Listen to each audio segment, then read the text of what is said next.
लागू की है। और उस बॉन्ड की नीति के तहत हर एक मेडिकल स्टूडेंट को एक 40 लाख रुपए का बॉन्ड भरना होता है। इसमें लगभग 4 लाख रुपए तो फीस के हैं और 36 लाख रुपए जो है गारंटी मनी है। अगर वो स्टूडेंट MBBS कंप्लीट करने के बाद हरियाणा गवर्नमेंट की सर्विस ज्वाइन नहीं करता तो उसको ये 36 लाख रुपए देने हैं। इस नीति के विरोध में जो कि 2020 में शुरू की गई थी, मेडिकल स्टूडेंट्स जो हैं वो पिछले काफ़ी दिनों से, लगभग 5 दिनों से स्ट्राइक की और उन मेडिकल स्टूडेंट्स को जो कि शांतिपूर्ण प्रोटेस्ट कर रहे थे, क्योंकि वहाँ पे एक कन्वोकेशन थी और CM साहब ने वहाँ आना था, उनको फोर्सिबली उठा के पुलिस स्टेशन ले जाया गया। उनके ऊपर सर्दी के मौसम के अंदर पानी की बौछार की गई, लड़कियों को घसीटा गया जो मेडिकल स्टूडेंट्स थी, फीमेल स्टूडेंट्स थी। और वहाँ पे जो हमें पता चला है कि शायद महिला पुलिसकर्मी भी नहीं थी और उनको ज़बरदस्ती वहाँ से घसीट के बसों में भर के और रात को 2 बजे ये कार्रवाई की गई, 2 या 3 बजे के करीब, और उनको पुलिस स्टेशन में ले जाके रखा। इस तरह की जो पुलिस ने कार्रवाई की है और मेडिकल कॉलेज के स्टूडेंट्स के साथ और खासतौर से रोहतक मेडिकल कॉलेज स्टूडेंट्स के साथ, उसकी IM में हिसाब पूरी तरह से बरसना पड़ती है। इस तरह की कार्रवाई आज के दिन करना हमारे हिसाब से किसी के ऊपर भी उचित नहीं है, जबकि स्टूडेंट्स बिल्कुल शांतिपूर्वक प्रोटेस्ट कर रहे थे। और अगर अखबारों की बात सही है तो डिस्ट्रिक्ट पुलिस चीफ की खुद की स्टेटमेंट है कि स्टूडेंट शांतिपूर्वक प्रोटेस्ट कर रहे थे, क्योंकि वहाँ कन्वोकेशन थी, इसलिए उनको कहा गया कि स्थान खाली कर दो। उन्होंने वो स्थान खाली नहीं किया, इसलिए पुलिस को उनको वहाँ से उठाना पड़ा। ये बात खुद डिस्ट्रिक्ट पुलिस चीफ मान रहे हैं as per the news reports which we have read. जब पुलिस चीफ ये कह रहे हैं कि स्टूडेंट शांतिपूर्वक प्रोटेस्ट कर रहे थे, तो पुलिस को ये सारे हथकंडे अपनाने की जरूरत क्या थी? ये तो हुआ पहला पार्ट। अब पार्ट 2 ये है कि हम इस पॉलिसी का विरोध क्यों कर रहे हैं। मैं थोड़ा सा इस पॉलिसी का इतिहास बता देता हूँ, बाकी मेरे सारे जो हमारे सहयोगी बैठे हैं ये भी थोड़ा थोड़ा सभी बताएंगे, पर मैं थोड़ा सा आपको इतिहास बता देता हूँ। ये बॉन्ड पॉलिसी कई साल जो विषय डॉक्टर सेठिया जी ने उठाया है और जो बयान डॉक्टर सेठिया जी ने दिया है, मैं उससे 100% सहमत हूँ। ये डॉक्टरों के ऊपर, जो डॉक्टरों के हमारे छोटे बच्चे वहाँ पढ़ने जा रहे हैं, उनके ऊपर एक अत्याचार है और बहुत ही घिनौनी सरकार की हरकत है। ये इन्होंने लड़कियों के ऊपर भी अत्याचार किया है और महिला मेडिकल कॉलेज खानपुर की लड़कियों के ऊपर भी अत्याचार किया है, जहाँ पे कि महिला पुलिस नहीं थी, जैसा कि सुनने में आया। जो ये बॉन्ड मनी लेना चाह रहे हैं, खुद कहते हैं कि शिक्षा का व्यवसायीकरण नहीं करना है और इन्होंने तो शिक्षा को बेच दिया। वो डॉक्टर जो अपनी मेहनत से सेलेक्ट हुए हैं, वो भी नहीं कि जो रिजर्व कैडर से सेलेक्ट हुए हैं, जो डॉक्टर अपनी ओपन सीट से सेलेक्ट हुए हैं, उनके ऊपर भी इन्होंने ये करोड़ों रुपए का खर्च उनके साथ बॉन्ड बना के और वसूली कर रहे हैं। ये एक्सटॉर्शन है, ये वसूली है और इसके खिलाफ वही धारा लगनी चाहिए जो कि एक्सटॉर्शन किए हुए किसी मुजरिम पर लगाई जाती हैं। तो ये सरकार एक्सटॉर्शन की मुजरिम है, सरेआम इसे लगा रही है। इसका हम घोर विरोध करते हैं, घोर निंदा करते हैं। Indian medical association, state Haryana की मेडिकल एसोसिएशन और सभी जिलों की एसोसिएशन, जैसा कि आपने देखा होगा, और आज के ट्रिब्यून में भी ये आया है कि इस प्रकार की जो है ये गतिविधि जो है इन्होंने चलाई है, तो ये हम टॉलरेट नहीं करते। अगर 3 दिन के अंदर इन्होंने इनको नहीं हटाया तो राज्यव्यापी डॉक्टरों का, इंडियन मेडिकल एसोसिएशन का आंदोलन होकर ही रहेगा। और हिसार की पूरी ब्रांच सड़कों पर आएगी। बच्चे भूख हड़ताल करेंगे तो हिसार के डॉक्टर भी भूख हड़ताल करेंगे। अनिश्चितकालीन धरना देने में कोई गैर कानूनी हरकत नहीं है। किसान जो हैं गैर कानूनी नहीं थे और उनका क्या किसी को उठाया था, क्योंकि उनके सिर ज़्यादा थे, उनकी हेड काउंटिंग ज़्यादा थी और मेडिकल के बच्चे कम हैं, इसलिए उन पर जो है ये घृणित कार्य जो है सरकार कर रही है।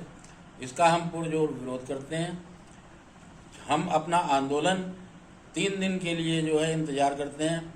अगर सरकार ने ये सारी चीज़ें नहीं उठाई तो हम जो हैं हम भी हड़ताल पर बैठेंगे, भूख हड़ताल पर बैठेंगे, आंदोलन करेंगे, धरना देंगे, चाहे कैसी ही परिस्थिति हमको फेस करनी पड़े।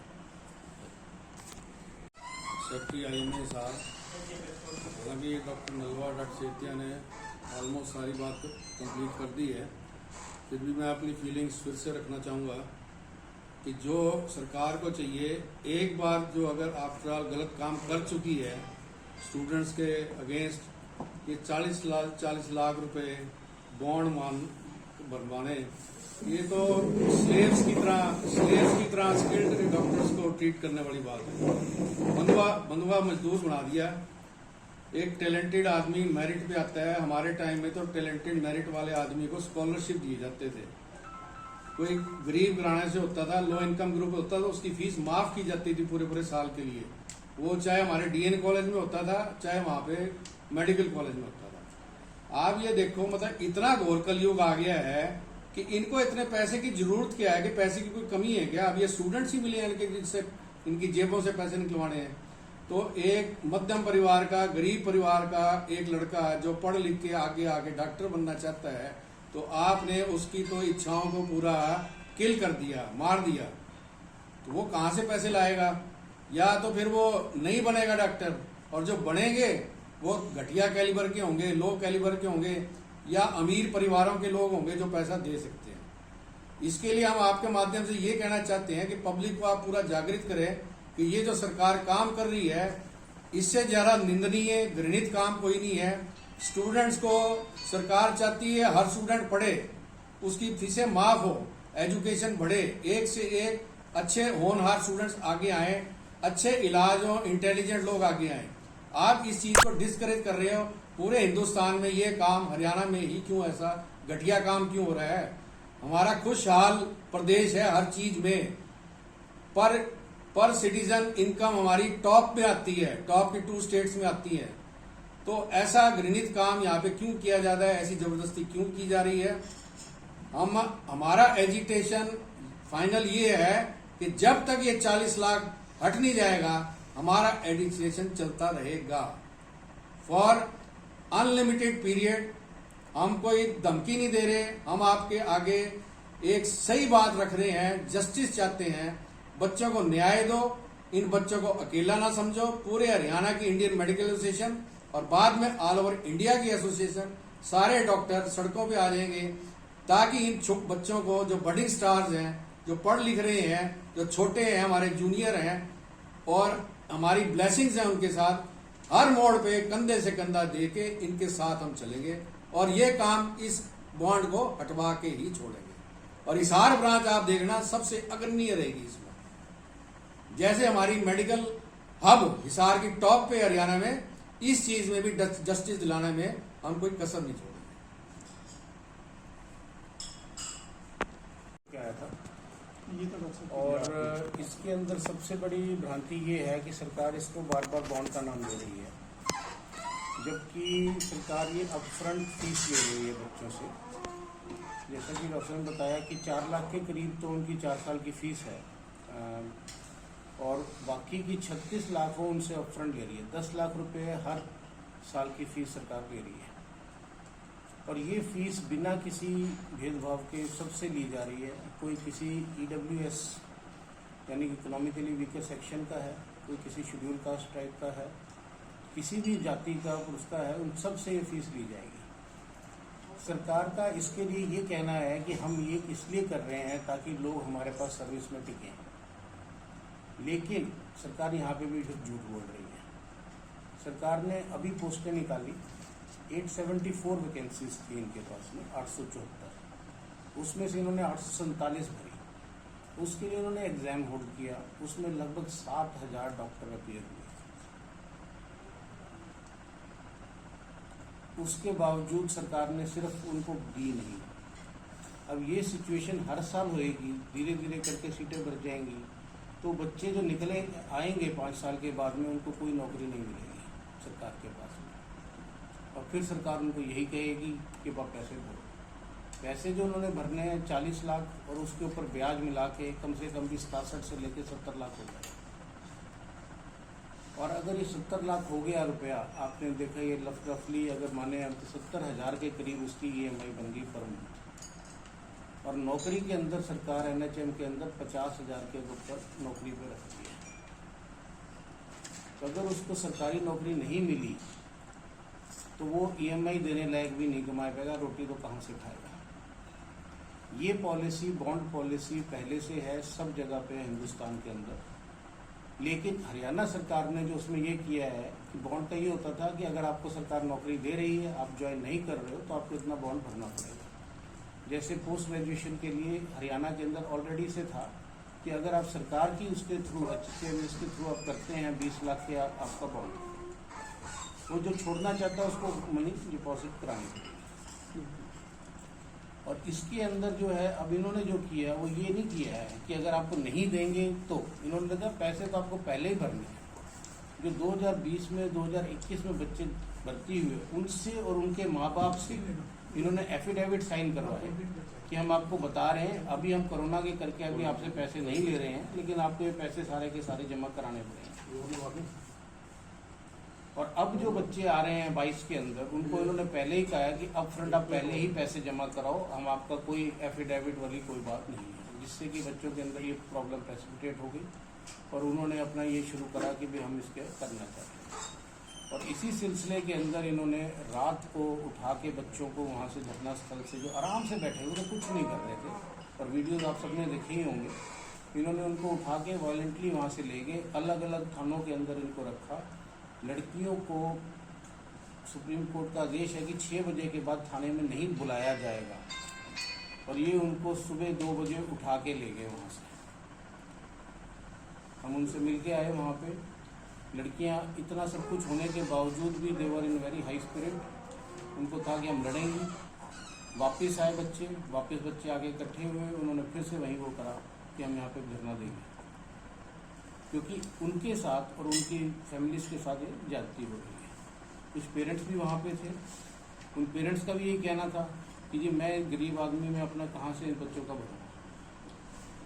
तो हमारी सरकार से यही गुजारिश है कि इस नीति को, जो कि बिल्कुल खराब है, बिल्कुल गलत है, और सारे की सारे देश में कहीं पे भी ऐसी नीति नहीं है,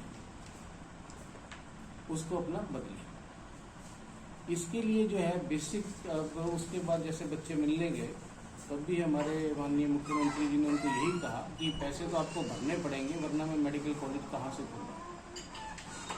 हमारी 90% जो है सैलरी के अंदर ही पैसा चला जाता है। तो इस वजह से उनका ये कहना ये है कि हम एक तरीके से प्राइवेटाइज करने लगे हैं हर चीज़ को। जो मेडिकल एजुकेशन है वो भी प्राइवेटाइज हो जाएगी। अब सेल्फ फंडेड, उन्होंने वर्ड यूज़ किया कि सेल्फ फंडेड ये मेडिकल कॉलेजेस होने चाहिए, ठीक है ना। जैसे कि अमेरिका के अंदर आप सबको पता होगा कि यूनिवर्सिटीज जितनी होती है सेल्फ फंडेड होती है, इसलिए वहाँ पे फीस बहुत ज़्यादा है। लगभग जो यहाँ पे फीस हमारी जो कुछ हज़ारों में होती है, वहाँ करोड़ों में जाती है। और इतना ज़्यादा उन पर स्टूडेंट लोन हो जाता है कि 30-30, 35-35 साल तक भी वो चुका नहीं पाते। इसके चलते अब जो उनके वहाँ के राष्ट्रपति हैं जो बिडेन, उन्होंने एक लिमिट लगाई कि 20,000 तक, 20,000 US$ तक जिनके लोन हैं उनको उन्होंने माफ़ किया। अमेरिका जैसी पूंजीपति सरकार बच्चों के लोन माफ़ कर रही है, और हम एक सोशलिस्ट रिपब्लिक, हम बच्चों के ऊपर एजुकेशन लोन डाल रहे हैं, ताकि जिस टाइम वो अपना कैरियर स्टार्ट करें उन पे 70 लाख का बोझ हो, और वो फिर वो हरकतें करें जिसके ऊपर कि ये कह सकें कि भाई ये गलत हरकत कर रहे हैं। सरकार की ये नीति बिल्कुल ही जन विरोधी है और मेरी जनता के ऊपर से ये अपील है कि ये जो सब कुछ है ये जनता के ऊपर होएगा। आज से 5 साल बाद जब आपके वो आएंगे आप देखोगे सारा कुछ कि जो इलाज सस्ता सा हो जाता है 1000-2000 रुपये में, वो कम से कम जाके 50,000 से 1 लाख का पड़ेगा। जिस सरकार काउंट करती है कि हमारा इतनी इन्वेस्टमेंट हो गई इस डॉक्टर को बनाने, वो डॉक्टर भी तो काउंट करेगा कि मेरे इतने पैसे लग गए डॉक्टर बनने में। ये जनता का है, जनता के ऊपर ये बोझ पड़ेगा और जनता के ही खून चूसा जाएगा। इसलिए हमारी अपील है सारी जनता के साथ कि इस सरकार की नीति का पूर्ण रूप से विरोध करना चाहिए ताकि जनता के ऊपर हमारा ये बोझ ना। धन्यवाद।